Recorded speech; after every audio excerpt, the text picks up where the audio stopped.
Hello everyone, welcome to my YouTube channel Learn Loud. कैसे हैं आप सभी? आई होप आप सभी अच्छे होंगे, खूब मज़े में पढ़ाई कर रहे होंगे और वीडियोस को भाई सपोर्ट करते रहो और देखते रहो ऐसे ही लर्न लाउड को। और हमने पिछली वीडियो में चैप्टर नंबर 5 रूरल डेवलपमेंट को स्टार्ट करा था, जिसमें हमने पढ़ा था कि ये चैप्टर किस चीज़ों पे फोकस करेगा। और हमने पढ़ा था कि रूरल डेवलपमेंट क्या होता है और उसके 2 चैलेंजेस पढ़े थे और उनकी आगे बाइफरकेशन पढ़ी थी। हमने उस पिछली वीडियो में रूरल डेवलपमेंट की डिफ़ाइन करी थी। रूरल डेवलपमेंट की डिफ़ाइन को एक बारी मैं रिवाइज़ कराना चाहूँगी। रूरल डेवलपमेंट की डिफ़ाइन क्या होती है, तो मैं कोशिश कर रही हूँ कि साथ के साथ आपको चीज़ें याद हो जाएं, बार बार बुक खोलने की ज़रूरत ना पड़े, लास्ट तक याद रहे। तो रूरल डेवलपमेंट का मतलब होता है वो एक्शन प्लान जो सोशल और इकोनॉमिक ग्रोथ के लिए करे जाते हैं रूरल एरियाज़ में, उनको रूरल डेवलपमेंट कहते हैं। तो आप इसको अपने वर्ड में डिस्क्राइब कर सकते हो, सिर्फ हिंदी मीनिंग को समझने की कोशिश करो, उसको याद रखने की कोशिश करो, ठीक है। रूरल डेवलपमेंट में हमने 2 चैलेंजेस पढ़े थे। कौन कौन से? लिंगरिंग और एमर्जिंग। लिंगरिंग कौन से होते हैं? जो पहले से चलते आ रहे हैं। एमर्जिंग कौन से होते हैं? जो रिसेंटली आए हैं अभी अभी। तो हमने इसकी डिफाइन भी पढ़ी थी। और लिंगरिंग चैलेंजेस कौन कौन से हैं? रूरल क्रेडिट, और दूसरा हमने पढ़ा था रूरल मार्केटिंग, एग्रीकल्चर मार्केटिंग भी जिसे कहते हैं। और एमर्जिंग चैलेंजेस में हमने पढ़ा था diversification of production activities and second हमने पढ़ा था ऑर्गेनिक फार्मिंग। तो ये हमने बाय नेम ओनली पढ़े थे। अभी हम स्टार्ट करेंगे सिग्निफिकेंस से।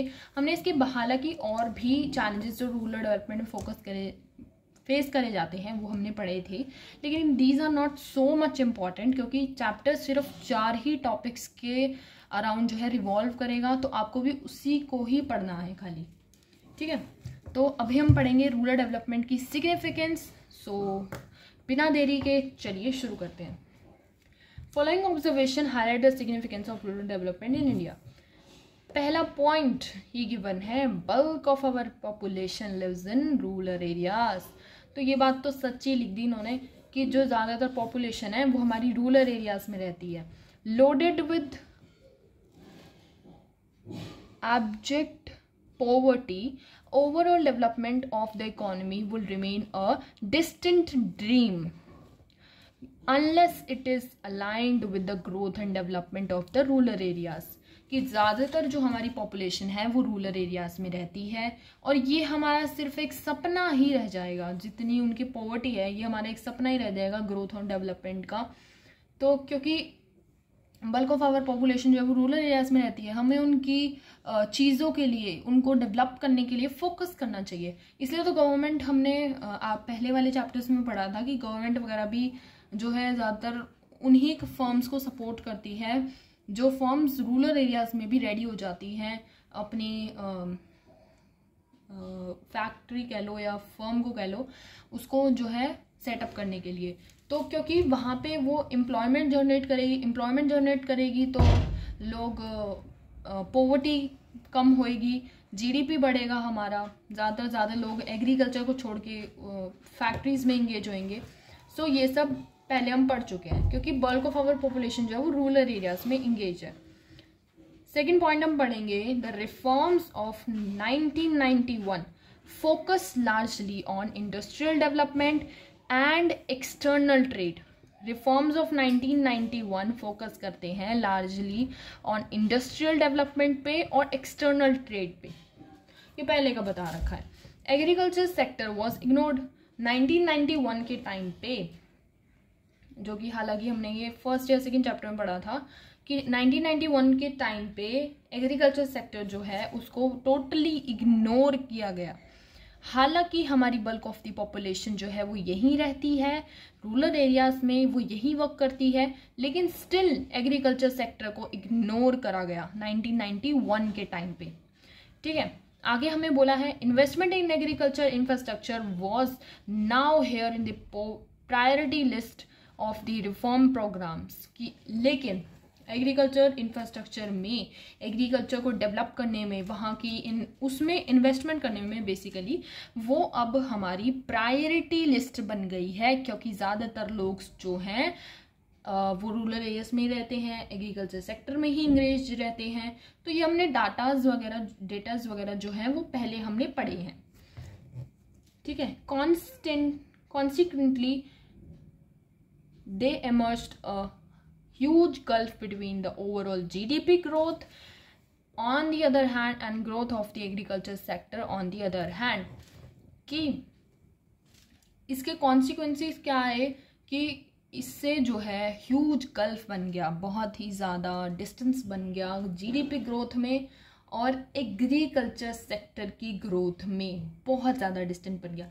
ज़्यादातर जो है वो टर्शरी सेक्टर को बढ़ाने में फोकस करा गया, टर्शरी सेक्टर को आईटी सेक्टर बेसिकली आप कह लो, आईटी सेक्टर को डेवलप करा गया, और एग्रीकल्चर सेक्टर जहाँ पे हमारी बल्क ऑफ दी पॉपुलेशन रहती है वहाँ पे इतना फोकस नहीं करा गया, उसका डिस्कस ही नहीं हुआ, बेसिकली टोटली इग्नोर करा गया।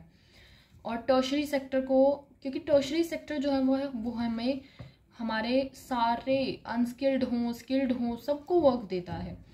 तो टर्शरी सेक्टर की वजह से हमारा ज़्यादा जीडीपी आता है comparison to agriculture sector.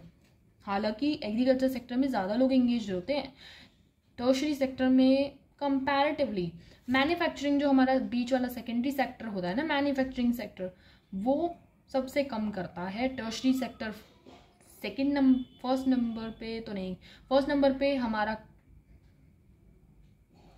Agriculture sector में लोग इंगेज हैं, सेकंड नंबर पे हमारा टर्शरी सेक्टर में लोग इंगेज हैं, एंड थर्ड लेवल पे हमारा सेकेंडरी सेक्टर में लोग इंगेज है। बट फिर भी सबसे ज़्यादा टर्शरी सेक्टर से जीडीपी आता है, एग्रीकल्चर से सबसे कम आता है। हालांकि उसमें पॉपुलेशन बहुत ज़्यादा इंगेज है पर फिर भी कम आता है। थर्ड पॉइंट हम फोकस करेंगे अब इसके ऊपर, horticulture the growth process of development nations has been driven by the growth process of industrial sector, कि हिस्टोरिकली जो ग्रोथ प्रोसेस है डेवलप्ड नेशन की, जो और भी नेशंस हैं इंडिया के अलावा, has been driven by the growth process of industrial sector, कि वहाँ पे इंडस्ट्रियल सेक्टर पे ज़्यादा फोकस करा गया, इसलिए उन कंट्रीज में जो है ग्रोथ देखी गई। Of course, but not without the concurrent growth of the agriculture sector। लेकिन वहाँ पे ऐसा नहीं था कि concurrent growth हुई हो। अब concurrent growth क्या होती है? Simultaneously development, मतलब कि साथ साथ कह सकते हो आप। मैं इधर नीचे से पढ़ के बता देती हूँ आपको डिफाइन, वैसे ताकि एक वेल डिफाइन आपको याद हुए। रेफर्स टू साइमल्टेनियसली डेवलपमेंट, साथ साथ डेवलपमेंट हुई। Of course but not without the concurrent growth of the agriculture sector, मतलब और कंट्रीज में एग्रीकल्चर सेक्टर पे भी फोकस करा गया, लेकिन इंडिया में वहाँ पे फोकस नहीं करा गया। But the Indian growth story reflects agriculture sector as a laggard sector in fact with massive unemployment and poverty. Agriculture sector में जो है वो बहुत ज़्यादा अनएम्प्लॉयमेंट है, पॉवर्टी, लोग बहुत ज़्यादा गरीबी झेल रहे हैं। This sector considerably lack alternative means of sustainable living. ये जो सेक्टर है वो सबसे ज़्यादा लैक कर रहा है अल्टरनेटिव, मतलब इस फार्मिंग सेक्टर के अलावा भी अल्टरनेटिव्स नहीं है लोगों के पास। तो इस चीज़ में सबसे ज़्यादा लैक कर रहा है, सस्टेनेबल लिविंग में लैक कर रहा है basically.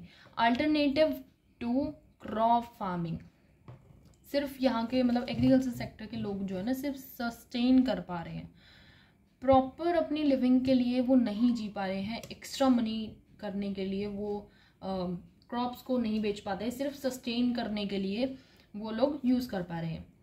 Alternative to crop farming consequently with as low 2% growth rate, agriculture sector in India has emerged a stumbling block in the overall growth process of the economy।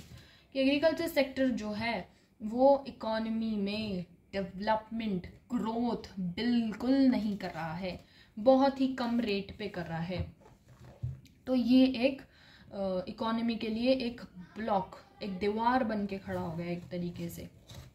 अगला point इसका significance का हम पढ़ेंगे, nearly 2% growth rate in agriculture sector contrasting with overall GDP growth of 7 to 8%। कि nearly 2% जो growth rate है agriculture sector की वो कंट्रास्टिंग कर रही है ओवरऑल ग्रोथ जो जीडीपी की है 7 to 8% है during the post reform period के टाइम की बता रहे हैं। Has created a structural imbalance. अब स्ट्रक्चरल इम्बैलेंस क्रिएट हो गया है इसकी वजह से इकोनॉमी में।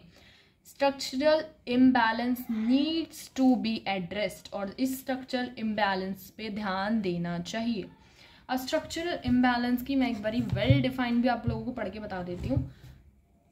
When different sector of the economy do not grow in tandem with side by side of each other, कि जब सारे सेक्टर्स में भले ही वो प्राइमरी हो, सेकेंडरी हो, टर्शरी हो, सब में इक्वली बैलेंस करके साइड बाय साइड जो है ग्रोथ नहीं आती, उसको कहते हैं स्ट्रक्चरल इम्बैलेंस।